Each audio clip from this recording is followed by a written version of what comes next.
So this weekend, the Call of Duty competitive scene was gifted, quite literally, with a fantastic event. Viewership reaching numerical and like probably the highest numbers that we've seen in a very, very long time. I think we reached around like 220,000 viewers at one point for Call of Duty, which is absolutely incredible. And the FPS scene throughout this entire weekend really, really benefited. An absolute incredible event for the MLG. Major over in Columbus for those guys had like around like 1.3, 1.4 million people, which is absolutely absurd.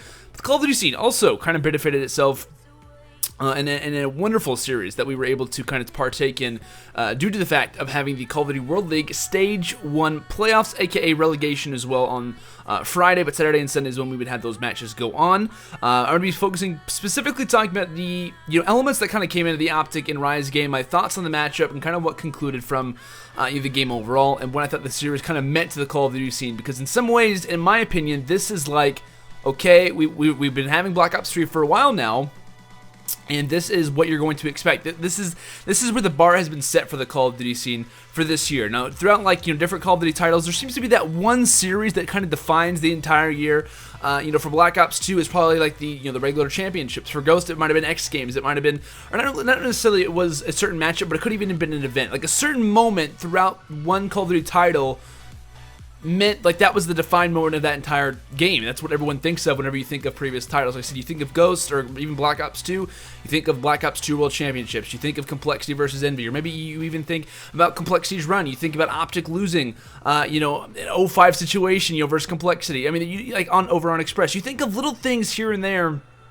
And even in Ghosts as well, you think of the Octane Dom game with OpTic and EG coming back and winning the whole series to that. You think of X Games. You think of so many different moments throughout Call of Duty, and to me, this series between OpTic Gaming and Rise, the grand finals of Stage 1 playoffs, was one of those moments for Black Ops 3. So, coming into this one, OpTic, of course, having the #1 seed, finishing the regular season at 20-2 record, which is absolutely absurd. I mean, having a 20-2 record and OpTic's 2 losses, and granted, one of them was against Complexity, a very talented roster on those guys, but they also lost to a team and roster known as Dream Team, which was an incredible, source of things. That team ended up getting relegated. They had like a 7-15 record, ended up being, I think, 10th, in the overall spectrum of things. But either way, though, OpTic easily could have, not easily, but you know what I mean, like, in a sense, should have been undefeated this season in some cases because of the losses that they had. Now, granted, you're going to lose a couple matches here and there. That's totally, benefit. That's totally normal. But the fact is that OpTic could have had an undefeated season, which is absolutely incredible.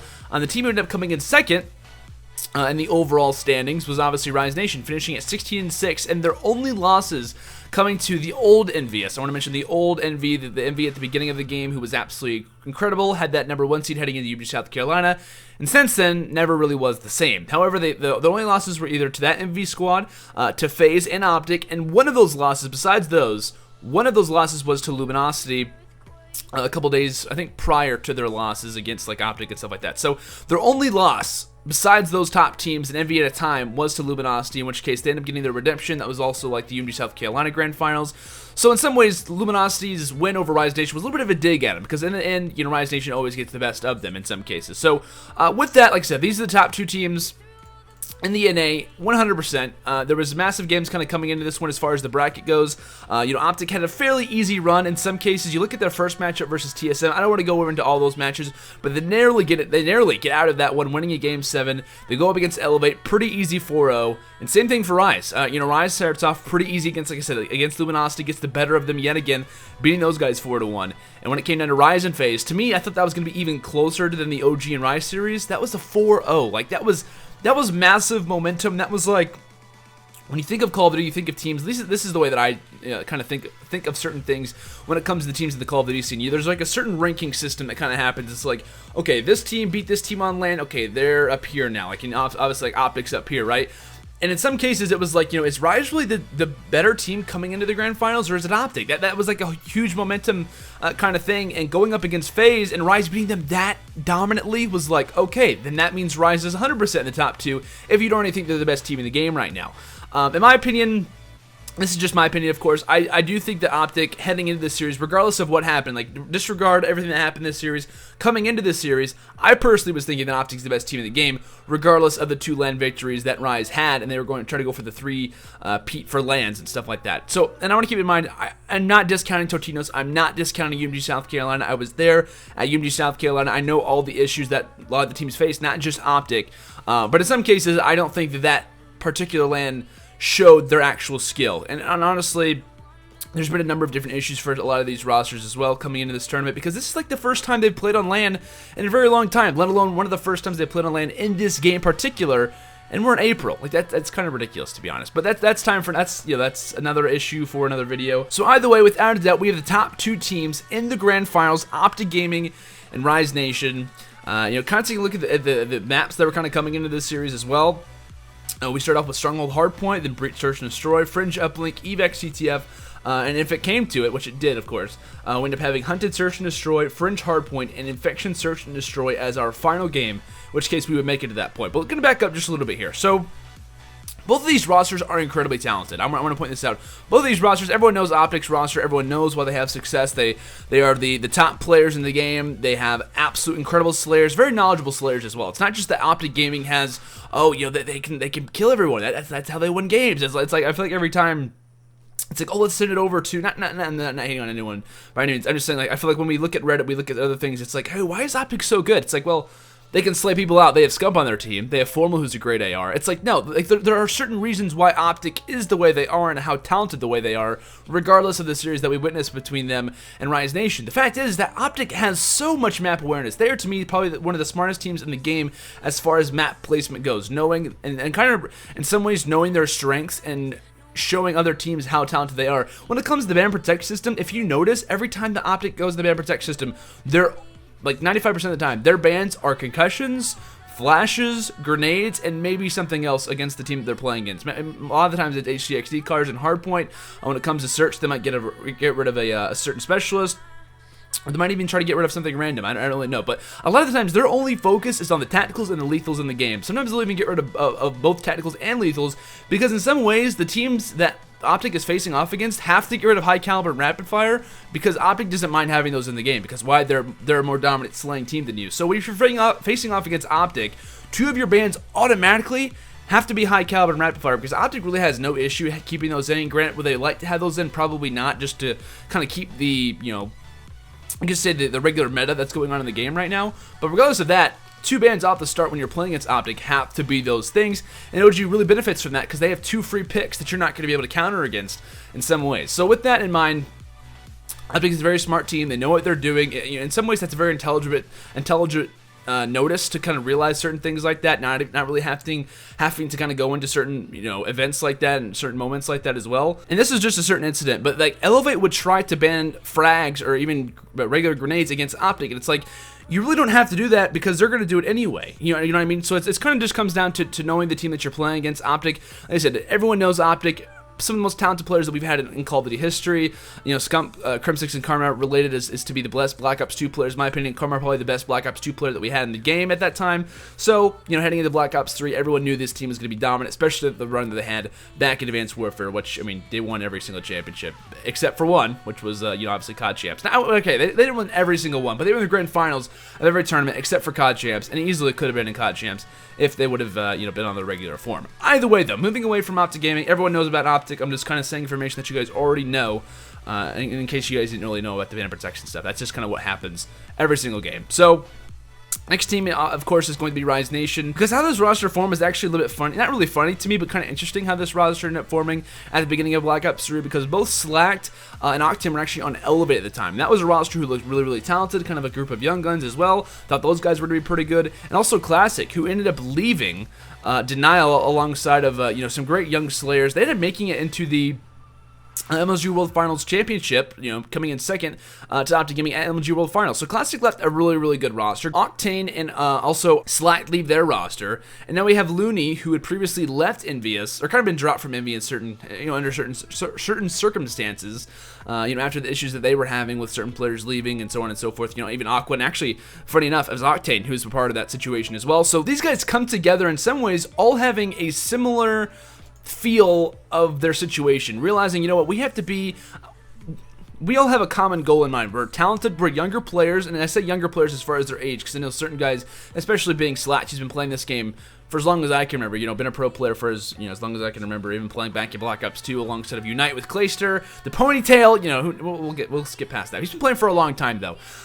So the Rise Nation guys, these guys have a lot of talent amongst them. You know, Classic to me is probably one of the most underrated players that we have in the game right now, and probably will continue to be for a very long time until, you know, maybe he just starts to get more notice. I don't know how that'll happen, but, you know, certain instances, even like this grand final, show how talented the guy really is, especially with an AR, even in hardpoint and stuff like that. So with all that stuff in mind, with all the roster talk in mind, you know, everyone's opinions coming into this matchup, I wanted to have a little bit of what the community was thinking coming into this game. When it came down to me having a Twitter poll up between FaZe and Rise, I think the consensus was FaZe winning by like 53%, so it was really close. It was a really, really close game, or a close, I could say, poll, not an actual close game. And also, when it came down to Rise and OpTic Gaming, that one was not close at all. It was OpTic all the way, of course, as it normally would be, but it was OpTic like 83% or something like that. It was pretty big. It was a lot higher than I thought it would be, honestly, because of how talented Rise Nation is. And a lot of the time, I think Rise, to me, is for sure, at least coming into this particular event, coming into this particular match, the most underrated team in Black Ops 3, because in some ways, it's like, you know, who's the best team in the game? Even Nadeshot was saying on the analysis desk, and I was glad someone in his position said it.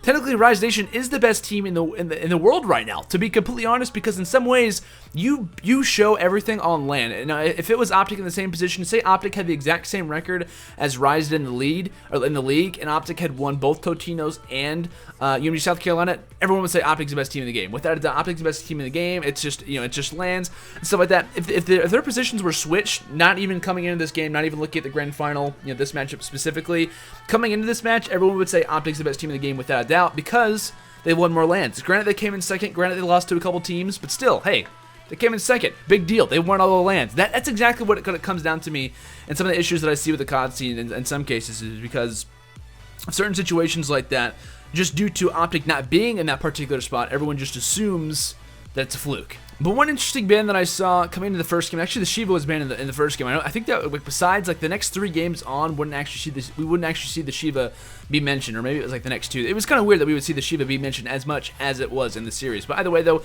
the only one ban that was kind of surprising to me throughout the first match, it was on Stronghold Hardpoint, was actually Purifier, which was actually banned out by Rise. That wasn't really too surprising to me. I think honestly Rise wanted to, because when it comes down to Bunker, and to me everyone knows this, but I think it's a lot less focused on than it should be. Statue, when you're spawning back statue, that is the best spawn you can have throughout the entire game. Now, granted, you know, when it comes in the first hill, you want to have that back statue spawn because of the next spawn over, which is only like, it's kind of weird how the spawns work in Stronghold, because whenever you're in middle hill, you literally rotate 2 feet to the right if you're coming from back statue spawn into bottom mansion. It's really not that, it's like, you know, like I said, it's like 3 steps away. So you want to have that back statue spawn because you're constantly going to be, you know, throwing players through there. And if you're on the opposite side, if you're coming from control side, or whatever you really want to call that point of the map, if you're coming from the opposite side of the map, you basically want to go through bunker and try to get that spawn.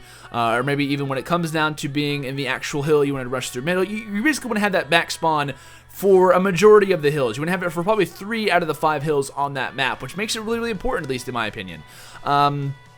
So the Purifier being taken out, to me, was a massive thing, at least in my opinion, due to the fact of having a lot of control on Bunker. Everyone knows when it comes down to Stronghold, Bunker is the money hill for that map. Meaning, for those who are maybe a little bit curious, basically that means that you're going to be getting a lot more control on that particular hardpoint than you would in every other hardpoint, because there's a lot less entry points to be looking at, and especially on Bunker, there's 2 entry points to be watching out for. Meaning that the Scythe, the Annihilator at times, the Tempest, as well as the Purifier are probably the main weapons to be using when it comes to that hill, especially the Purifier, because, I mean, you could literally just have that in one particular entry point and just spray it through the entire time, especially if they're coming from trails. I mean, you can absolutely spray them down. It's not at all a surprising thing to see like people get like 3 or even 4 pieces, and also that gives you a guaranteed spawn. If they are coming from trails, they give you that guaranteed spawn coming into statue, because now they're spawning all the way over there, and that gives them less time. There's no really way for them to get control, and obviously after Bunker does go through, you automatically spawn back in middle, and now you have great spawns again. So it's in some ways it's really, really important. The Purifier being taken out by Rise, to me, was good. It was an awesome idea from them, but it really did not work out in the long run. I think as far as like the switch ups go, OpTic ended up running with one weapon as well as the Rise squad did. I think they had pretty much a mirror matchup when it came to the specialist draft, and nothing really changed from there on. And OpTic ended up winning that game, I believe, 250 to 201. So Rise put up a good fight much throughout the series, and actually based on statistics, I believe this is actually something that COD Stats tweeted out. Throughout the entire series between these two against each other, Rise Nation had both Octane and Slack go off with a 1.10 for Octane to 1.04 for Slack. Classic and Looney had around a 0.85 KD, which really tells me a lot about this entire series, meaning that those guys are the main slayers throughout a lot of the game. So in some ways, to me, that gives Slack a lot of credit because he deserves so much credit. Slack is incredibly talented at this game and doesn't get enough credit for this. And also from OpTic's side, it was Formal with a 1.13 and Scout with a 1.12, and Crimsix and Karma, well, I'll go into this. Crimsix actually had a 0.91, and Karma with just under a 1 at a 0.98. So in some ways, that kind of shows the main slayers for this team. OpTic obviously leading in slaying throughout the entire game, for the most part, kind of leading over the guys who kind of lacked a little bit for the other side. So in general, that kind of just gives you a little bit of an idea of what kind of happened throughout the series, who are the guys to be watching out for. So Rise comes out incredibly hot. They end up winning the Fringe Hardpoint 250 to 187, meaning that we're going to a game 7. And then throughout this entire hill, or throughout this entire map, OG was just on. They were just lost. They knew that they were being come back on. They were just very, very nervous coming to this game, I would expect. They were not rotating the hills very, very well at all, and Rise, much like the other opponents that OG face, usually whenever, like I said, OG rotates, they do have the entry specialists, they can force their way through. The hard part about OpTic trying to do this particular strategy is that they don't have that exact same slaying power that they normally have over other rosters, because Rise is probably the second best slaying team in the game behind OG, and also because they don't have one of those entry specialists to even make that advantage higher in their favor. So with those two things kind of coming against them, I don't think they were kind of expecting it, or they weren't really used to this particular type of gameplay. And Rise was expecting this fully. They were rotating early. They got the kills that mattered. They were constantly getting 3 and 4 downs. They were having spawns. They were rotating to our grandmas perfectly. And off of that, it would be Game 7 that would come amongst us, and we would be going over to Infection, probably one of my most favorite maps. I was really glad that it ended on this one, just because I think this is a really good map for either side, so I thought it was a good way to end it out. So with this, does OG end up, in some ways choking what would be a 3-0 lead? Did they get reverse sweep for the second time throughout this entire tournament? Not OG, but, a particular 3-0 sweep, or 3-0 being lost, which we saw in H2K and Team Liquid happening early on over on Friday. But this happened again, and I was really hoping, honestly, so this cannot happen. This cannot happen for OG's overall mental state.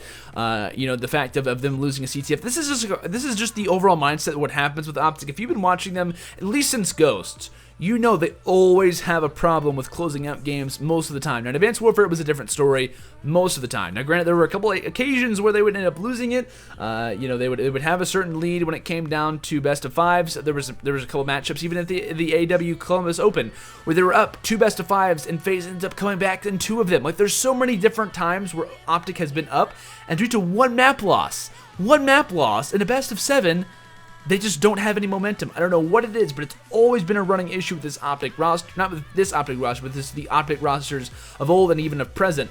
I'm not sure what it is, but it's just something with the team that just doesn't, I don't know. They just don't play on form for their final game, or they just don't have that, next level to try to keep the game in their favor, to try to close things out. So I don't know what it is, but either way, though, coming into Infection Search and Destroy, the Sniper's actually banned out, the SVG was taken out, so that kind of limits Octane's ability. Overkill is also shut down. That's not really needed, especially if the SVG is going to be taken out. We also saw High Caliber, we saw the Rapid Fire, we saw the Flashbangs, Concussions, we saw Overclock, and it would come down to round 11. There would be constant matchups going back and forth. I mean, you can talk about a number of different things. I want to mention as well, the Vision Pulse, to me, was used perfectly from Octane throughout this entire map. There were constant times where he would use it in certain situations. I don't think they won a lot of the rounds in which he used it, because I think he only got like 2 or 3, maybe even 3 times, probably 2 times, I would assume, throughout this entire game. But when he used it, it was in such a perfect manner. I want to give a massive shout out to Octane for using it. He's probably one of the only people who use this on a consistent basis, besides like maybe Nagafen. I know Privy used it for the longest time whenever he was in the Call of Duty World League, but I know him and Nagafen, but specifically Octane, rocks this in every search and destroy, no matter what the map, like 95% of the time. I think sometimes he uses Psychosis for like evac. I don't know why, but either way, you guys kind of get my point. So, With that, it would come down to like round 10. I was predicting a 6-4 for OpTic. They were up, and then Rise Nation started to fire back. So it was back and forth rounds. We saw some incredible plays. However, ended up coming to round 11, and there was a certain play where Looney had a potential to use his Heat Wave. And actually, in the round prior, there was like a couple of gunfights going down inside a bar, which is obviously the main focus of the bomb sites. It's kind of surprised that we didn't see anyone go for an off-bomb site hit. But either way, though, all the attention was going on in that particular part of the map. And there was a certain situation where Looney could have used his Heat Wave, but he actually saved it for round 11. It was a great idea on his part to kind of have that ability to realized the certain situation that he was in and realized, it's really not that important for me to use it at this certain situation. I might as well want to save it for round 11. And I believe heading into round 11, Rise Nation ended up having 2 or even 3 specials that they could have used. I believe OpTic ended up using his Vision Pulse, but Looney was in a situation for round 11 where he could have used his Heat Wave, but he was not able to get it off fast enough. It came down to a certain situation where Classic found the first couple of picks, at least one pick. Then he was taken out, and there was a sequence of kills coming in from Formal that was huge, and Rise Nation ended up falling to OpTic Gaming in Game 7, Round 11. So the reverse sweep was so close to happening, and I cannot imagine what would have happened on Twitter, what would have happened on Reddit, what would have happened on social media just in general if OpTic would have lost and would have got reverse sweeped, especially in a Game 7, and even down to round 11. I cannot imagine what would have happened to the OpTic Gaming roster, not as far as roster changes, because they would be crazy to make a change, but as far as their overall mental, state, because they're like, what, we're coming into the season, we're thinking, we've got this one, they finished up the season 22. The fact that they get this close to a Rise Nation roster shows that they can be beat. They can be beat. Now, back in Advanced Warfare, I was like, this OpTic roster is just like you can't beat them. Like, this is like the complexity of Black Ops 2, where they could be down. They could be down in the best of 5, 0-2, and if they win a map, I know that the complexity is coming back no matter what. The OpTic roster is looking a bit more shaky in Black Ops 3, to be completely honest. They're not looking at the same OpTic that we saw back in Advanced Warfare. Now, that could be mentioned toward a number of different things. That could be the fact of the amount of lands that we have not had. This being really the only first actual land besides, like, maybe the, or maybe even the, I always forget the name of that event. Might have been the Sage 1 qualifiers. That was like kind of like an official land, but like there hasn't been any open lands, of course. Like the UMG South Carolina, that kind of counts, but it kind of doesn't count. I totally understand that, but maybe that's what it is. Maybe that's the problem with OpTic Gaming right now. But in some ways, this is not the same OpTic Gaming that we've seen in the past. If they do lose a map, if they lose the hard point, if they lose the uplink, we've seen them go down to Game 7 in 2 out of their 3 series. One of them being versus TSM, and granted, TSM is not a bad roster. They were kind of known to me as kind of like the Giant Slayers. If there was like a roster, a lower tier team to beat a top tier team, a lot of the time it was TSM taking teams to a farther game and stuff like that. And even in the online season, Rise Nation had not beat OpTic one time. It was 6-0 in overall map count and a 2-0 series wins for OpTic throughout the online league. So when it came down to LAN, I was thinking most likely OpTic has this. It should be a pretty easy win in their favor, but it's not. It's not at all that. And like I said, I tweeted out this on Twitter. The rivalry continues because I doubt this is going to be the last time that we do see Rise and OpTic match up against one another on LAN. I expect to see this happen a lot more times. Hopefully we have some more LANs come out because we had a crazy amount of viewership and a ton of support coming. And it was a fantastic day for esports, let alone Call of Duty esports specifically. And I loved it. I loved today. Awesome day. Really, really enjoyed it. But like I said, guys, be watching out for some roster changes. I'll be tweeting out and most likely uploading a video in the next couple of days, most likely regarding what teams I think need to make roster changes, what teams I think will make roster changes, and who I think could be flipped around in some cases regarding Call of Duty World League teams, and maybe even some of the teams who didn't make it, because most likely those teams are going to kind of fizzle out, maybe like TK, maybe even CLG. Those teams probably won't exist for too much longer because if a situation does arise, they're most likely going to take it and kind of diminish from their roster just in general. So with that, guys, I hope you guys enjoyed this video. I wanted to go in depth with how this match went, how intense this match really was, and if you guys want to watch the VOD, I'll probably put a link down in the description to either a YouTube video link or maybe even just the Twitch past broadcast for you guys to go and check out the series, because it was absolutely incredible. I highly suggest if you watch the series, or if you don't have time, at least watch the last map. At least watch the last map. It was so intense. It was absolutely incredible when the crowd realized that we were heading to a round 11. Probably one of the best series that I've witnessed of all time. Not the best series, not the best LAN that we've ever had, but it was one of the best, and it will go down in the history books as one of the best matches that we've seen in all of Call of Duty esports. So guys, thank you so much for watching this video. I'll see you guys all in the next one. Have a fantastic day, and until next time, peace out.